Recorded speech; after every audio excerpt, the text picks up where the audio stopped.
Baik, perkenalkan nama saya Anggelik Erlani Oce dengan NIM 2003020066 semester 1C Administrasi Bisnis Fakultas Ilmu Sosial dan Politik Universitas Nusa Cendana. Kali ini saya akan membahas materi tentang pengantar sosiologi untuk melengkapi tugas yang telah diberikan. Pertama-tama kita akan membahas tentang apa itu sosiologi.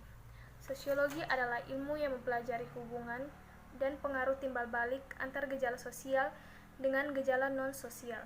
Adapun pengertian lain, yaitu ilmu yang mempelajari hubungan antar manusia dengan kelompok, ilmu yang mempelajari interaksi sosial dan hasilnya, yaitu organisasi sosial, ilmu yang mempelajari struktur dan proses kemasyarakatan yang stabil, dan ilmu yang mempelajari struktur dan proses sosial, terutama perubahan sosial. Mengapa muncul sosiologi? Menurut Berger, pemikiran sosiologis berkembang manakala masyarakat menghadapi ancaman terhadap hal-hal yang dianggap sudah seharusnya. Contohnya, disintegrasi reformasi Martin Luther, munculnya kapitalisme akhir abad ke-15, revolusi industri abad ke-18, dan revolusi Prancis. Adapun masyarakat dan kebudayaan. Masyarakat adalah sekelompok orang yang hidup bersama dan menghasilkan kebudayaan. Tidak ada masyarakat tanpa kebudayaan dan tidak ada kebudayaan tanpa masyarakat. Adapun menurut Melville J. Herkovitz, ia memandang kebudayaan sebagai sesuatu yang bersifat superorganik. Kebudayaan tetap eksis meskipun anggota masyarakat pendukungnya berganti-ganti. Apa itu kebudayaan? Kebudayaan adalah kompleks yang mencakup pengetahuan, kepercayaan, kesenian, moral, hukum, adat istiadat, serta kemampuan-kemampuan dan kebiasaan-kebiasaan yang diperoleh manusia sebagai anggota masyarakat. Selo Sumarjan dan Soleman Sumardi mendefinisikan kebudayaan sebagai hasil cipta, rasa, dan karsa manusia. Adapun unsur-unsur kebudayaan. Unsur kebudayaan menurut Kluckhohn dalam universal meliputi peralatan dan perlengkapan hidup manusia berupa pakaian, perumahan, peralatan rumah tangga, senjata, alat produksi dan alat transportasi, mata pencarian, hidup dan sistem ekonomi meliputi pertanian, peternakan, sistem produksi, distribusi, konsumsi, sistem kemasyarakatan meliputi sistem kekerabatan, organisasi politik, sistem hukum, dan sistem perkawinan, bahasa meliputi lisan maupun tertulis, kesenian meliputi seni rupa, seni tari, seni suara, dan seni gerak, dan sistem pengetahuan religi berupa sistem kepercayaan dan agama. Kebudayaan.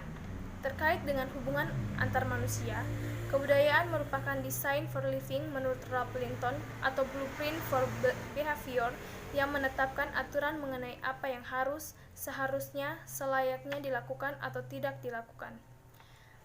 Kebudayaan sebagai sistem. Norma kebudayaan menyangkut aturan yang harus diikuti bersifat normatif. Kebudayaan menentukan cara bertindak, cara berpikir, dan cara merasa yang dikenal dan diikuti secara umum oleh para anggota masyarakat. Kualifikasi norma masyarakat. William Graham Sumner dalam bukunya Folkways mengklasifikasikan norma-norma masyarakat berdasarkan daya paksanya terhadap para anggota masyarakat.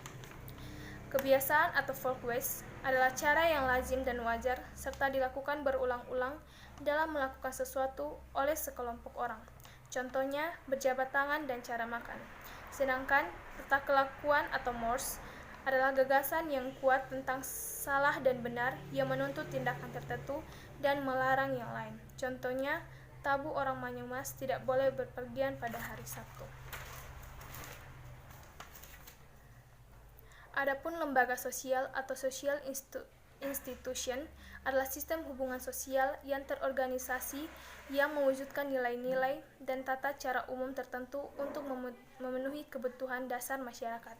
Contohnya, lembaga keuangan, agama, pemerintah, pendidikan, dan ekonomi. Sedangkan hukum atau law adalah tata kelakuan yang terkodifikasi, sanksinya jelas. Contohnya, KUHP, Undang-Undang Kesehatan, Undang-Undang Perlindungan Anak, dan yang berikutnya adalah nilai atau value. Adalah gagasan tentang apakah pengalaman berarti atau tidak berarti. Contohnya nilai tentang virginitas perempuan dan ideal. Kebudayaan dan kepribadian. Setiap masyarakat memberikan pengalaman tertentu yang tidak diberikan masyarakat lain kepada para anggota, maka timbul konfigurasi kepribadian yang khas dari anggotanya. Para anggota masyarakat tersebut disebut model personality. Sebagian besar ciri kepribadian dimiliki oleh sebagian besar anggota masyarakat tersebut. Kebudayaan modal, misalnya orang Jawa harus dan tidak suka terus terang, sementara orang Batak merupakan kebudayaan modal hanya berlaku pada masyarakat sederhana dengan kebudayaan yang solid. Adapun pembahasan tentang anak belajar dari kehidupannya.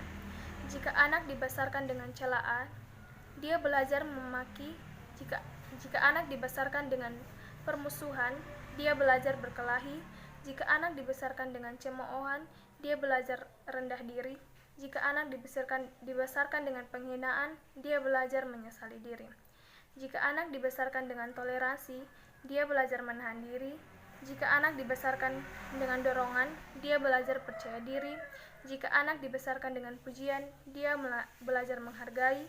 Jika anak dibesarkan dengan sebaik-baik perlakuan, dia belajar keadilan. Jika anak dibesarkan dengan dukungan, dia belajar menyayangi dirinya. Jika anak dibesarkan dengan kasih sayang dan persahabatan, dia belajar menemukan cinta dalam kehidupannya. Yang berikut adalah sosialisasi. Menurut Peter L. Berger, berbeda dengan makhluk lain yang seluruh perilakunya dikendalikan naluri, manusia tidak dibekali naluri yang lengkap. Manusia mengembangkan kebudayaan untuk mengisi kekosongan yang tidak diisi naluri. Kebudayaan harus dipelajari oleh setiap anggota baru masyarakat melalui sosialisasi. Apa itu sosialisasi? Socialization is a process by which a child learns to be a participant member of society. Atau menurut Peter L. Berger, yang dipelajari melalui sosialisasi adalah peranan-peranan atau roles. Peranan adalah perilaku yang diharapkan dari seseorang yang memiliki status tertentu. Status adalah posisi seseorang dalam suatu kelompok dalam hubungannya dengan kelompok lain. Teori sosialisasi. George Herbert Mead, menurutnya, setiap anggota baru masyarakat harus mempelajari peranan-peranan yang ada dalam masyarakat, pengambilan peran, dan dalam proses ini, orang belajar mengetahui peran yang harus dijalankannya dan yang harus dilakukan orang lain. Tahapan-tahapannya, tahap bermain atau play stage. Pada tahap ini, seorang anak meniru berbagai peran ayah, ibu, atau gurunya tanpa memahaminya. Tahap permainan atau game stage. Pada tahap ini, anak sudah tahu peran yang harus dijalankannya dan peran orang lain. Tahap pengambilan peran atau role taking. Pada tahap ini, anak sudah dapat mengambil peran orang lain atau generalist orders. Dalam tahap awal sosialisasi, ada orang-orang penting dalam proses sosialisasinya. Misalnya ayah, ibu, guru, dan tokoh idola. Teori sosialisasi Charles Horton, menurutnya, konsep diri seseorang berkembang melalui interaksinya dengan orang lain atau looking glass self, atau diri seseorang menunjukkan apa yang dirasakannya sebagai tanggapan masyarakat terhadapnya. Tahap-tahapannya.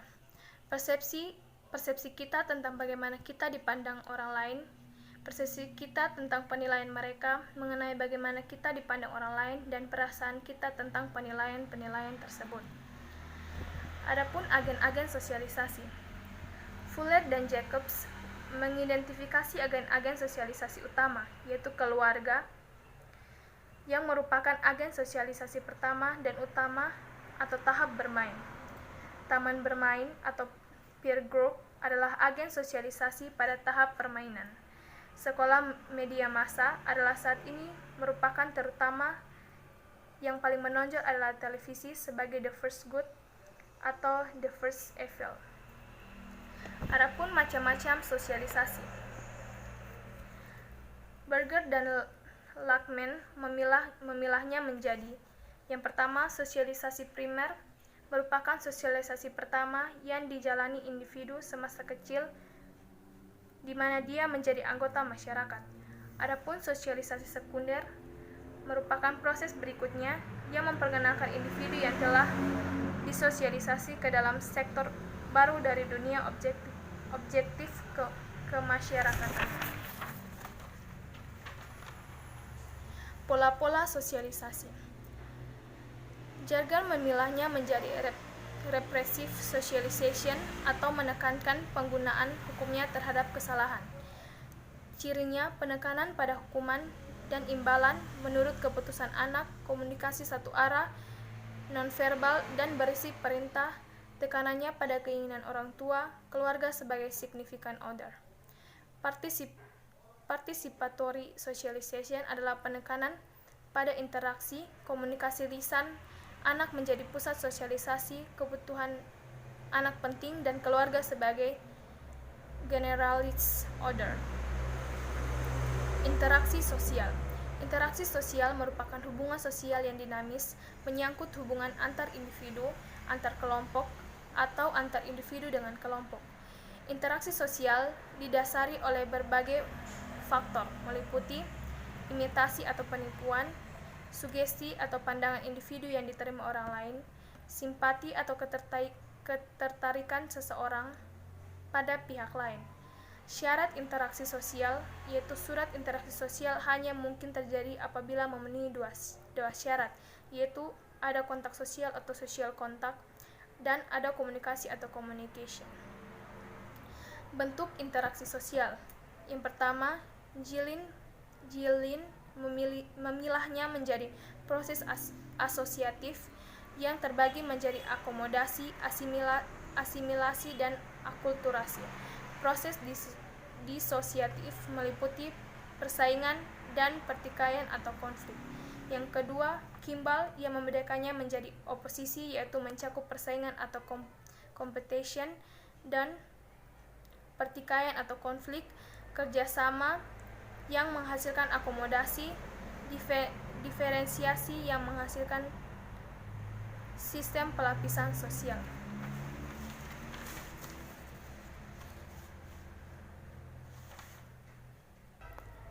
Adapun status dan peranan.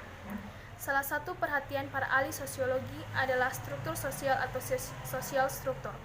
Struktur sosial adalah perilaku yang berulang-ulang yang menciptakan hubungan antar individu dan antar kelompok yang masyarakatnya. Dalam membalas struktur sosial ada dua konsep penting di dalamnya, yaitu status dan peranan. Apa itu status dan peranan?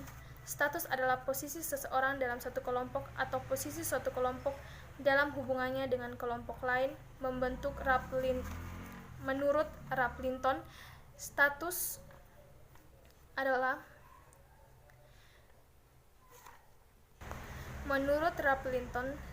is a collection of rights and duties. Sedangkan peranan atau roles adalah perilaku yang diharapkan dari seseorang yang memiliki status tertentu. Macam-macam status. Status yang diberikan, yaitu status yang diberikan masyarakat kepada individu terlepas dari kualitas dan usaha individu di bawah sejak lahir. Contohnya, gelar kebangsawanan, ras, etnis, gender, kebangsaan, agama, dan usia. Status yang diperjuangkan adalah status yang menurut kualitas tertentu yang harus diraih melalui persaingan dan usaha pribadi perlu diperjuangkan. Contohnya, tingkat pendidikan, kekayaan, dan kekuasaan. Sekian dan terima kasih.